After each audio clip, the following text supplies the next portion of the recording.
At just 34 years old, Ibrahim Traoré did what most seasoned politicians couldn't even dream of. He became the youngest head of state in the world by force, not favor. He didn't rise through elite universities or foreign diplomacy, he rose through fire, blood, and front-line resistance. In a continent where power often sits in the hands of the old, he shattered that mold with one bold move. His age wasn't a weakness, it was his weapon. He didn't beg for power, he took it, because no one else had the courage to act. While others were calculating politics in air-conditioned offices, Traore was facing bullets with his soldiers in the battlefield. He didn't need experience in bureaucracy, he had experience in war, in loss, in survival. When the people of Burkina Faso cried out for a leader who felt their pain, it wasn't a general or a president who answered, it was a 34-year-old captain. He stood against decades of failure and declared that youth was not a disadvantage, it was the antidote.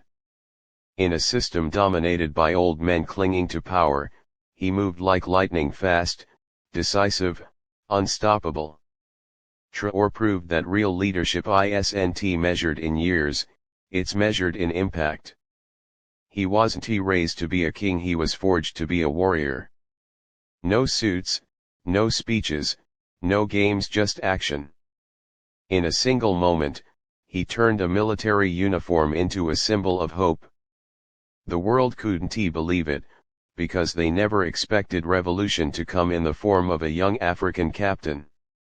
But the people didn't care about age, they saw fire, they saw fearlessness, they saw someone who looked them in the eye and didn't lie. He didn't ask to be followed, he led, and the nation followed without question. At 34, he didn't promise change, he became the change. No scripted PR campaigns, no staged press conferences, just a man who walked through fire and came out with the will of a nation behind him. His youth didn't make him reckless, it made him relentless. He moved without the baggage of old corruption, old alliances, old betrayals. He wasn't trying to protect an image, he was trying to protect his people. And when he spoke, it wasn't the voice of another politician, it was the voice of every forgotten village, every broken mother, every orphan of war. They didn't see a young man, they saw a shield. The international community tried to downplay it, tried to call it a temporary shift, but on the ground, history was rewriting itself. Traore didn't just take power, he redefined who power belongs to. In a world where leadership is bought and age is used as armor, he proved that courage is louder than experience. He didn't ask permission from the global order, he gave notice. A 34-year-old with no sponsors, no billion-dollar backers, no foreign media protection, just purpose, and a rifle. While others were busy aging into power, he was already moving mountains. At 34, he didn't just challenge a regime, he awakened a continent. On September 30, 2022, the world changed forever, and it didn't happen in a palace or a parliament, it happened at gunpoint in Burkina Faso. Ibrahim Traoré didn't campaign, he didn't negotiate, he executed. With precision, with conviction, and with the full weight of his nation's suffering behind him, he led a coup that silenced a government and awakened a people. The air was thick with tension, the streets were boiling, and the cries of a nation were being drowned out by cowardice and corruption. But where others hesitated, he advanced. Where seasoned officers folded, he rose. Traoré didn't overthrow a regime for power, he dismantled a system that had already failed its own people. While the so-called leadership sat in luxury, villages were burning, soldiers were dying, civilians were vanishing. He knew that if they waited for permission, Burkina Faso would be buried under silence. So he gave the command, took the risk, and rewrote the headlines of a nation in a single day. It wasn't just a coup, it was a declaration that fear no longer ruled. In one sweep, the president was out, the regime was down, and the world was forced to look Burkina Faso in the eye. This wasn't a rebellion of greed, it was an uprising of necessity. Traore stood not for power, but for justice. And justice didn't come in a suit, it came with boots in the dirt and fire in his chest.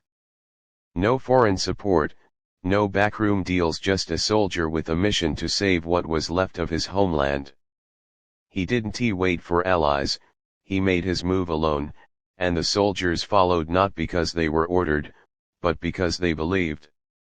In one day, he turned doubt into direction, and hopelessness into resistance. He didn't overthrow a leader, he removed a virus. The old regime, with all its fake promises and false pride, collapsed like a house of lies. The capital didn't resist, Ouagadougou erupted with joy. The people weren't afraid of tanks in the streets, they welcomed them, because those tanks were finally pointed in the right direction. In a country bleeding from betrayal, Traore didn't offer words, he offered a purge. It wasn't democracy in the way textbooks describe it, but it was justice in the way real people needed it. He became the force that the people prayed for when their homes were burned and their children disappeared. And when the dust settled, the question wasn't how did he do it, it was why didn't anyone else have the courage before him. Traore shattered the illusion that coups are always evil. Sometimes, when systems rot, only a rupture can save the soul of a nation. He didn't take power, he rescued it from the hands of traitors. While the world watched with hesitation, he acted with purpose. While global leaders expressed concern, his people expressed gratitude. Traore didn't beg for legitimacy, he earned it in a single, unstoppable act of revolution. He wasn't just leading a coup, he was commanding history.